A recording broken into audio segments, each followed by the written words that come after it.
지난주에 누가복음 7장의 마지막 구절이 어떻게 끝났는지 한번 볼까요? 내 믿음이 너를 구원하였으니 평안히 가라. 이어서 오늘 이 본문은 그렇다면 그 구원을 얻게 하는 믿음이라는 것이 대체 무엇인지가 그 주제입니다. 우리 본문을 같이 읽겠습니다. 이 8장 4절부터 21절인데 15절까지만 읽겠습니다. 우리 번갈아 읽겠습니다. 각 동네 사람들이 예수께로 나와 큰 무리를 이루니 예수께서 비유로 말씀하시되 씨를 뿌리는 자가 그 씨를 뿌리러 나가서 그리스에 너는 길가에 떨어짐에 밟히며 공중의 새들이 먹어버렸고 더러는 바위 위에 떨어짐에 싹이 났다가 습기가 없으므로 말랐고 더러는 가시떨기 속에 떨어짐에 가시가 함께 자라서 기운을 나갔고 더러는 좋은 땅에 떨어짐에 나서 100배의 결실을 하였느니라. 이 말씀을 하시고 외치시되 들을 귀 있는 자는 들을지어다. 제자들이 이 비유의 뜻을 물으니 이르시되 하나님 나라의 비밀을 아는 것이 너희에게는 허락되었으나 다른 사람에게는 비유로 하나니 이는 그들로 보아도 보지 못하고 들어도 깨닫지 못하게 하려 함이라. 이 비유는 이러하니라. 씨는 하나님의 말씀이요 길가에 있다는 것은 말씀을 들은 자니 이에 마귀가 가서 그들이 믿어 구원을 얻지 못하게 하려고 말씀을 그 마음에서 빼앗는 것이요.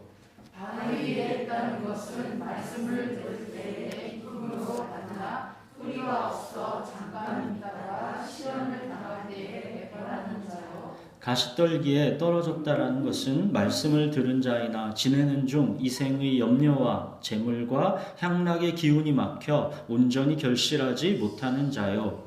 좋은 땅에 있다는 것은 착하고 좋은 마음으로 말씀을 듣고 지키어 인내로 결실하는 자입니다. 예수님의 이 네 가지 땅에 떨어진 씨 비유, 이거는 우리들이 잘 알고 있는 내용입니다. 근데 많은 사람들이 이 예수님의 비유를 오해합니다. 신자는 그 믿음의 성숙 정도에 따라 길가, 돌밭, 가시떨기, 좋은 땅 이렇게 네 가지 땅처럼 차이가 날 수 있다라는 말씀으로 이 비유를 오해합니다. 이 비유는 예수님의 생명이 그 안에 있는가 없는가에 관한 비유이지 신자의 이 믿음의 성숙 정도를 나타내는 그런 비유가 아닙니다. 인간은 모두가 결실을 맺지 못하는 나쁜 땅입니다. 의인은 없나니 하나도 없습니다. 모든 사람이 굳은 마음의 죄인이라 하나님의 영광에 이르지 못합니다. 이게 인간의 실존입니다. 좋은 땅은 없습니다. 결실을 맺지 못하는 나쁜 땅인 우리를 좋은 땅이 돼서 결실을 맺게 하시려고 예수님께서 이 땅에 오신 것입니다. 이것이 복음입니다. 내가 온 것은 양으로 생명을 얻게 하고 더 풍성히 얻게 하려 함이라. 예수님을 나의 구원자요, 나의 주님으로 믿을 때 우리는 생명을 얻고 더 풍성히 얻게 되는 좋은 땅이 되는 것입니다. 좋은 땅의 특징이 마가복음에 잘 설명되어 있습니다. 마가복음 4장도 이 씨 뿌리는 비유인데 한번 찾아보겠습니다. 마가복음 4장 26절에서 32절 59페이지입니다. 마가복음 4장 26절부터 32절 여기도 번갈아 한번 읽어보겠습니다.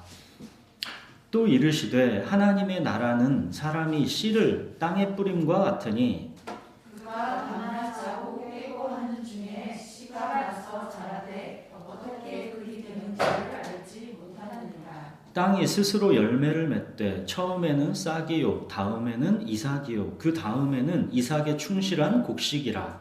열매가 익으면 곧 맛을 내나니 이는 추수때가 이르렀습니다. 또 이르시되 우리가 하나님의 나라를 어떻게 비교하며 또 무슨 비유로 나타낼까?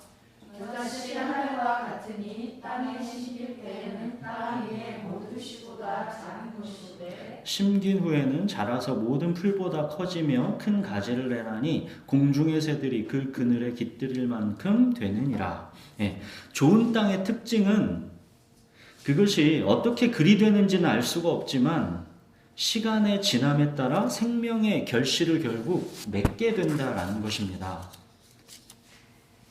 좋은 땅에서는 생명이 자란다라는 것입니다. 그게 좋은 땅의 특징입니다. 반면 나쁜 땅은 지금 당장 좋은 땅과 구별은 되지 않지만 아무리 시간이 지나도 그 땅은 죽은 땅이기 때문에 생명의 결실을 맺을 수 없다는 것입니다. 자, 이렇게 좋은 땅과 나쁜 땅의 개념을 이해하고 오늘 누가복음 본문을 우리가 같이 살펴보겠습니다. 오늘 본문은 먼저 이 4절에 큰 무리와 9절에 제자들로 이 예수님의 말씀을 듣는 대상이 구분되어 있다는 것을 주목해야 합니다. 예수님이 병도 고치고 귀신도 쫓고 죽은 자도 살리신다라는 소문을 듣고 큰 무리가 예수님께로 나아왔습니다. 이 모인 큰 무리에게 예수님께서 비유를 말씀하십니다. 씨가 4가지 종류의 땅에 떨어졌다. 길가에 떨어졌더니 밟히고 새들이 먹어버렸다. 바위 위에 떨어졌더니 싹이 났다가 습기가 없으므로 말랐다. 가시떨기 속에 떨어졌더니 가시가 함께 자라서 기운을 막았다. 좋은 땅에 떨어졌더니 100배의 결실을 하였다. 즉 길가, 바위, 가시떨기 여기에 씨가 떨어졌더니 결실이 없었고 오직 좋은 땅에 떨어졌을 때만 결실을 맺었다는 비유입니다. 이 비유를 말씀하시고 들을 귀 있는 자는 들을지어다 하셨습니다. 예수님은 지금 저처럼 젠틀하게 들을 귀 있는 자는 들을지어다 이렇게 하신 게 아니고 8절 보십시오. 외치시되 예수님은 지금 아주 큰 소리로 강력하게 부르짖으셨다는 그런 뜻입니다. 우리가 배웠던 그 스플랑크니즈마이 창자가 끊어질 듯 몹시 슬퍼하며 불쌍히 여기는 마음, 이 마음으로 아주 큰 소리로 외치신 것입니다. 사실상 하나님 나라의 복음이 관심이 없는 그들을 강하게 책망하신 것입니다. 예수님이 행하시는 권능을 보고 자기의 필요와 욕구에 따라 큰 무리가 예수님께 나아왔지만 그들 대부분은 정작 하나님 나라의 복음에는 관심이 없었던 것입니다. 그들은 단지 자기들에게 조금의 위로와 행복감을 주는 그런 대상을 원할 뿐이지 자기 삶을 송두리째 바꿀 하나님 나라의 복음에는 관심도 없고 들리지도 않았던 것입니다. 주는 나의 목자시니 내게 부족함이 없도다. 이 큰 무리는 내게 부족함이 없도다. 여기에만 관심이 있는 것입니다. 부족함이 없게 되는 핵심인 주님이 나의 목자이시다. 여기에는 관심이 없는 것입니다.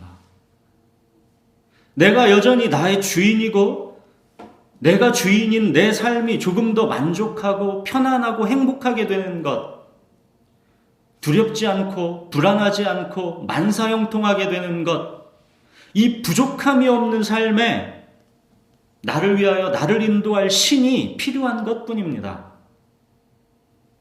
푸른 초장과 쉴만한 물가만 관심이 있을 뿐이지 구원의 목적인 자기 이름을 위하여 의의 길로 인도하시는도다. 여기에는 아무런 관심이 없는 것입니다. 이 큰 무리는 주가 되려 하심이라 예수님이 오신 이 궁극적인 목적에는 아무 관심이 없는 것입니다. 이 큰 무리는 건강한 자이고 의인들입니다. 그래서 병든 자를 위하여 오신 예수님이 필요 없고 죄인을 부르러 오신 예수님이 쓸데없는 것입니다.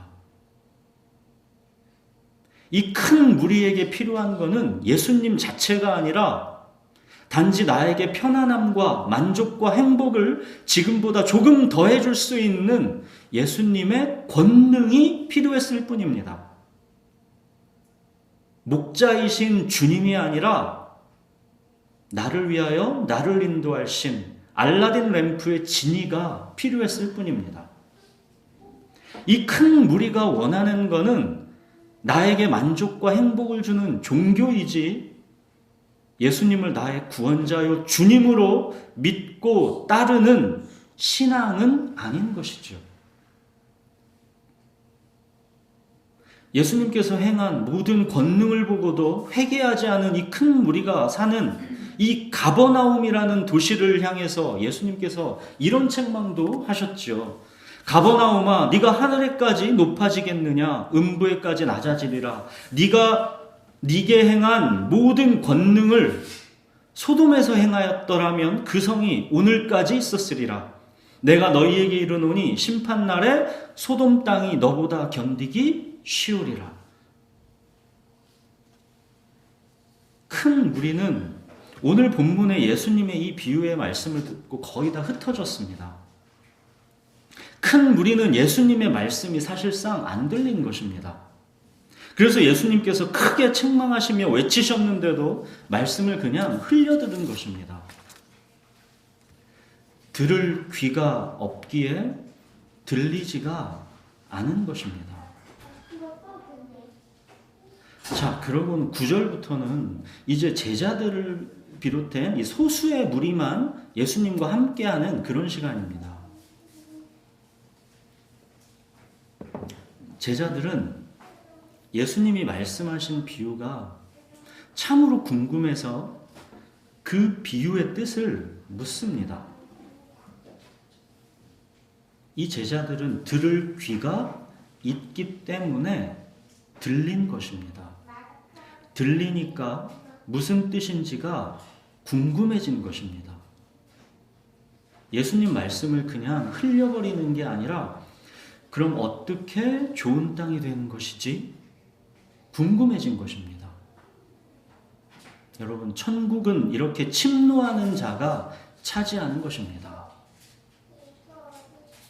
예수님께서 이 비유를 설명해 주시기에 앞서서 이런 말씀을 하시죠. 10절 보십시오. 하나님 나라의 비밀을 아는 것이 너희에게는 허락되었으나 다른 사람에게는 비유로 하나니 이는 그들로 보아도 보지 못하고 들어도 깨닫지 못하게 하려 함이라. 하나님 나라의 비밀을 아는 것이 모두에게 허락되어 있는 게 아니라는 것입니다.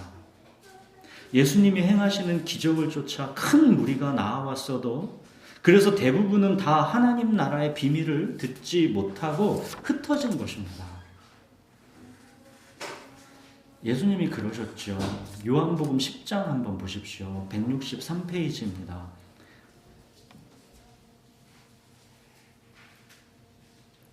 요한복음 10장 25절부터 28절을 제가 읽겠습니다. 예수께서 대답하시되 내가 너희에게 말하였으되 믿지 아니하는도다. 내가 내 아버지의 이름으로 행하는 일들이 나를 증거하는 것이거늘 너희가 내 양이 아님으로 믿지 아니하는도다. 내 양은 내 음성을 들으며 나는 그들을 알며 그들은 나를 따르느니라. 내가 그들에게 영생을 주노니 영원히 멸망하지 아니할 것이요 또 그들을 내 손에서 빼앗을 자가 없느니라. 왜 하나님의 나라의 비밀을 아는 것이 누구에게는 허락되고 누구에게는 허락되지 않는 것인지, 왜 누구에게는 말씀을 듣는 귀가 있는 것이고 누구에게는 없는 것인지, 하나님의 이 주권적 택하심을 우리는 알 길이 없습니다.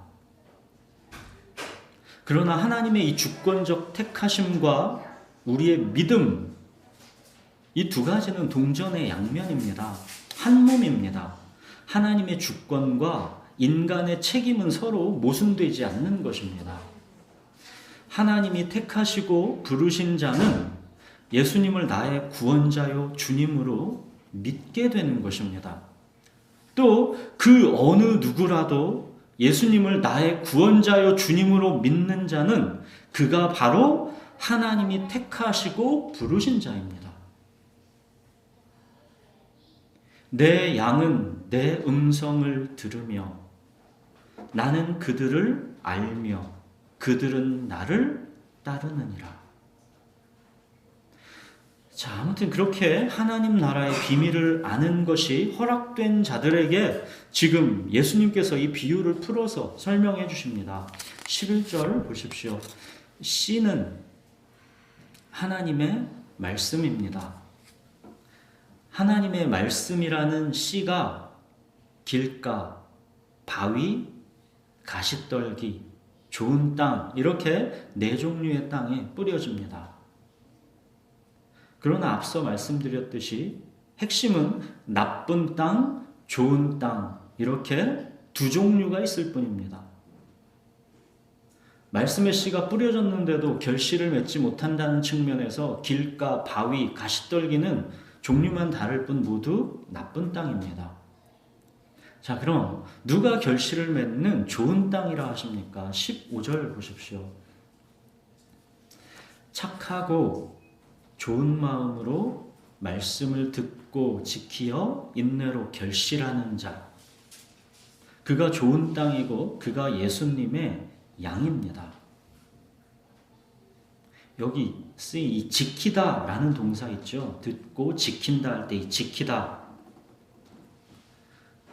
이거는 교통법규를 지키다 할 때 그럴 때 쓰는 지키다가 아니라 보물을 지키다 할 때 그런 지키다입니다. 차이 아시겠죠? 헬라어 원어의 의미는 이게 뭐냐? 안 뺏기려고 굳게 잡는다, 지킨다. 내가 이 보물을 지킨다. 그런 뜻입니다.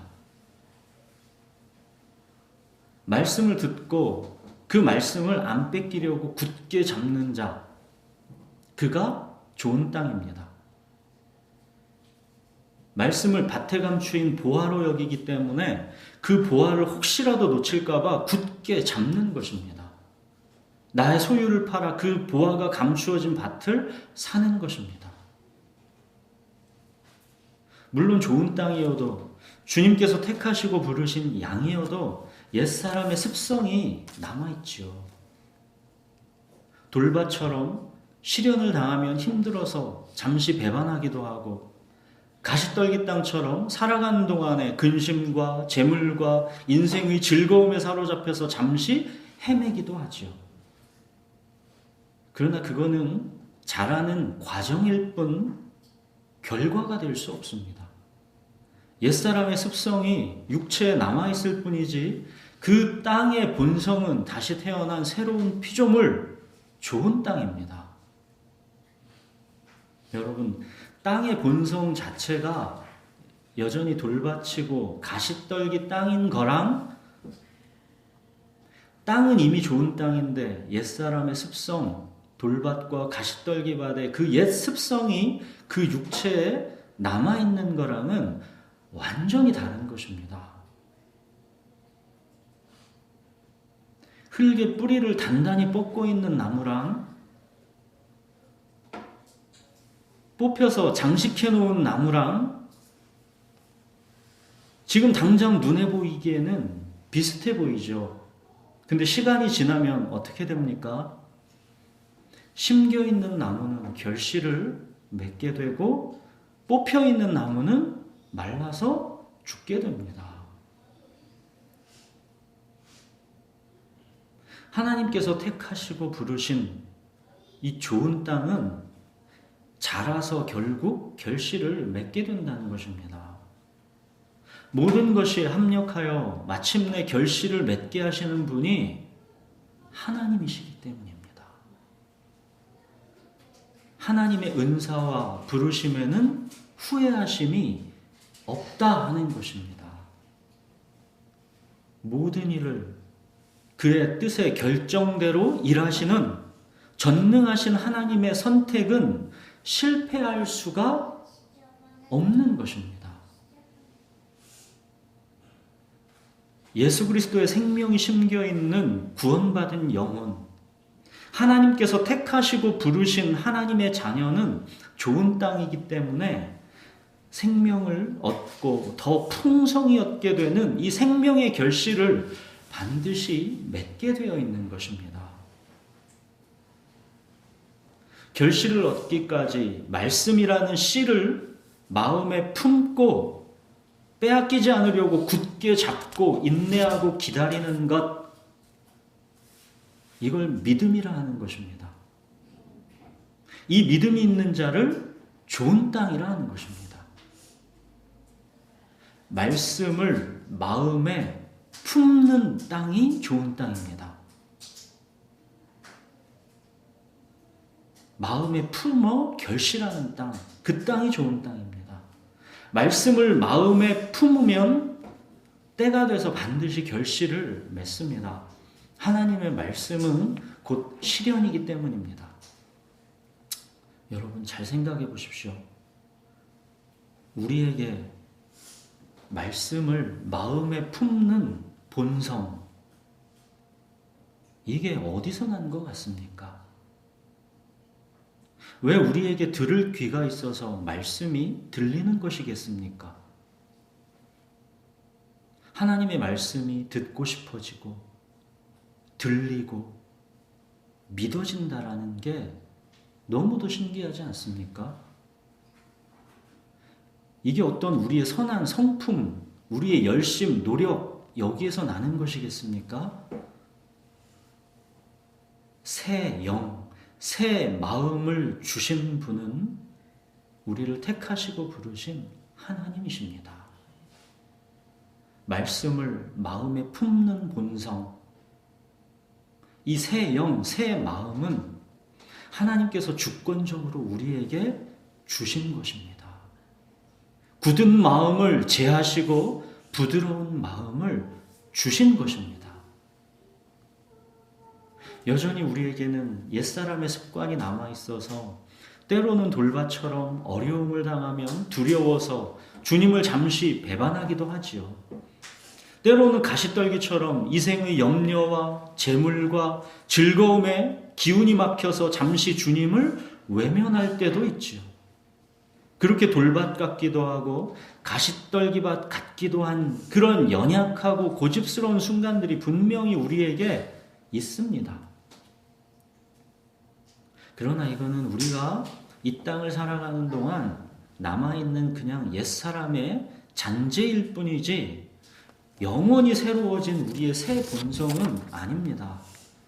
하나님께서 택하시고 부르신 자는 그 안에 하나님의 영, 성령께서 내주하십니다. 성령께서 말할 수 없는 탄식으로 우리를 위해 간구하시고 도우십니다. 그래서 말씀을 빼앗기지 않고 품고 견디게 해주십니다. 실패하고 연약하고 넘어져도 다시 일어나서 돌아와서 주님 앞에 서게 해주십니다. 이것이 전능하신 하나님의 주권적 선택의 능력입니다. 사랑하는 여러분, 하나님의 말씀은 곧 실현입니다. 말씀은 반드시 실현됩니다. 그러나 이 말씀은 씨입니다. 당장 눈에 그 결실의 증거가 안 보입니다. 그러니까 많은 사람들이 지금 당장 눈에 그 증거가 안 보이니까 시련을 당하면 완전히 배반하는 것이고 근심과 재물과 즐거움에 마음이 빼앗겨서 말씀의 씨를 튕겨내는 것입니다. 말씀의 씨가 눈에 지금 당장 결실이 보이면 누가 그 씨를 튕겨내겠습니까? 당장 안 보이기 때문에 튕겨내는 것입니다. 그러나 좋은 땅의 사람들은 말씀이 곧 실현이라는 것을 믿습니다. 말씀의 씨를 품어 굳게 잡고 있으면 때가 돼서 결실을 맺게 된다는 것, 말씀은 곧 실현이다라는 것을 믿습니다. 말씀과 실현, 그 사이의 시간, 증거가 보이지 않는 그 사이의 시간에 필요한 게 바로 믿음입니다. 믿음은 그래서 바라는 것들의 실상, 보이지 않는 것들의 증거라 하는 것입니다. 믿음은 그래서 보이지 않는 그 시간에도 그가 계신 것을 믿는 것입니다. 말씀을 품고 인내하고 있으면 상 주신다라는 것을 믿는 것입니다. 그걸 믿음이라 하는 것입니다. 17절 한번 보십시오. 숨은 것이 장차 드러나지 아니할 것이 없고 감추인 것이 장차 알려지고 나타나지 않을 것이 없느니라. 말씀의 씨는 숨은 것, 감추인 것입니다. 지금 당장 눈에 그 결실이 안 보인다는 겁니다. 그러나 장차 반드시 드러나고 알려진다는 것입니다. 이 장차까지의 시간, 이 시간에 필요한 것이 바로 믿음입니다. 이 장차까지의 시간을 믿음으로 그 말씀의 씨를 마음에 품고 빼앗기지 않게 굳게 잡는 것입니다. 예수님은 지금 하나님의 말씀은 반드시 이루어진다라는 것을 믿으라는 것입니다. 지금 당장 눈에 그 증거가 안 보인다고 길가, 바위 땅, 가시떨기 땅 이런 식으로 되지 말라는 것입니다. 18절 보십시오. 너희가 어떻게 들을까 스스로 삼가라. 말씀은 곧 실현이다. 지금 당장 눈에 안 보여도 그 말씀의 씨는 반드시 실현되는 날이 온다. 그러니 말씀을 어떻게 들을지를 두렵게 선택하라는 말씀입니다. 천국을 침노해서 차지하라는 말씀입니다. 제자들에게 이런 말씀을 하실 때 이제 예수님의 어머니와 동생들이 찾아왔습니다. 이때 예수님이 가히 충격적인 말씀을 하십니다. 21절 보십시오. 예수께서 대답하여 이르시되 내 어머니와 내 동생들은 곧 하나님의 말씀을 듣고 행하는 이 사람들이라. 누가 내 어머니요 내 동생들이냐?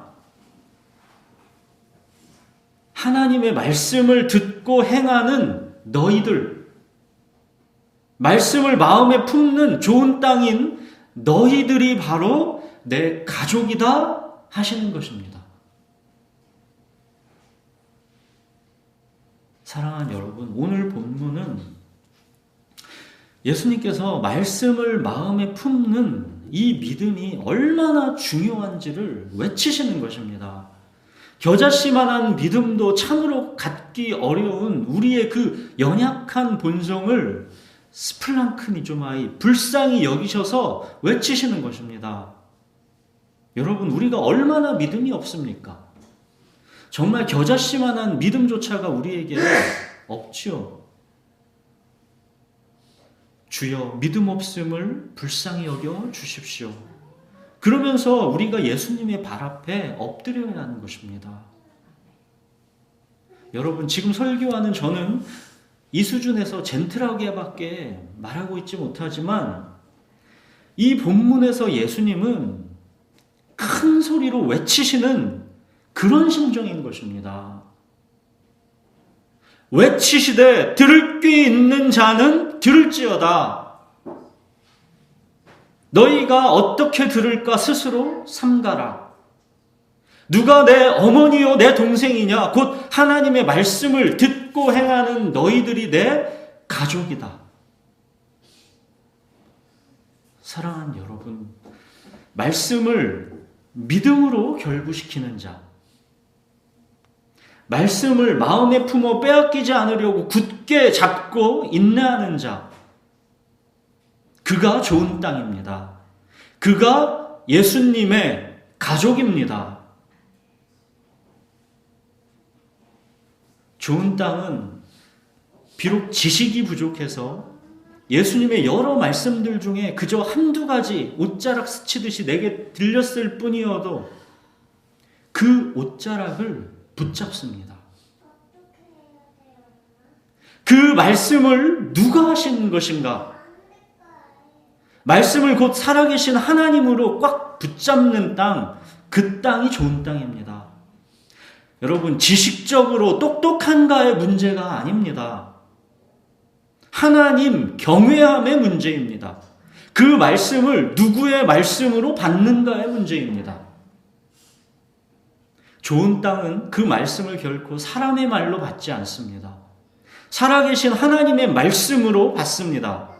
그렇기 때문에 그 말씀의 씨가 그 좋은 땅에서 결실을 맺는 것입니다.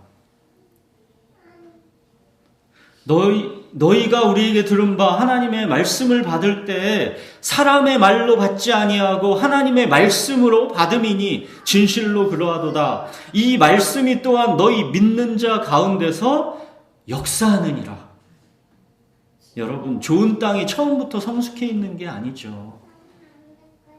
병든 마음, 죄인인 마음인데 어찌 처음부터 그 땅이 성숙해서 잘 일구어져 있겠습니까? 이제부터 그 좋은 땅에 주님께서 역사하는 것이죠. 좋은 땅에 심기워진 그 거룩한 씨, 바로 그 거룩한 씨이신 말씀이신 우리 예수님께서 한 알의 밀알이 되어 땅에 떨어져 썩어져 죽으신 것입니다.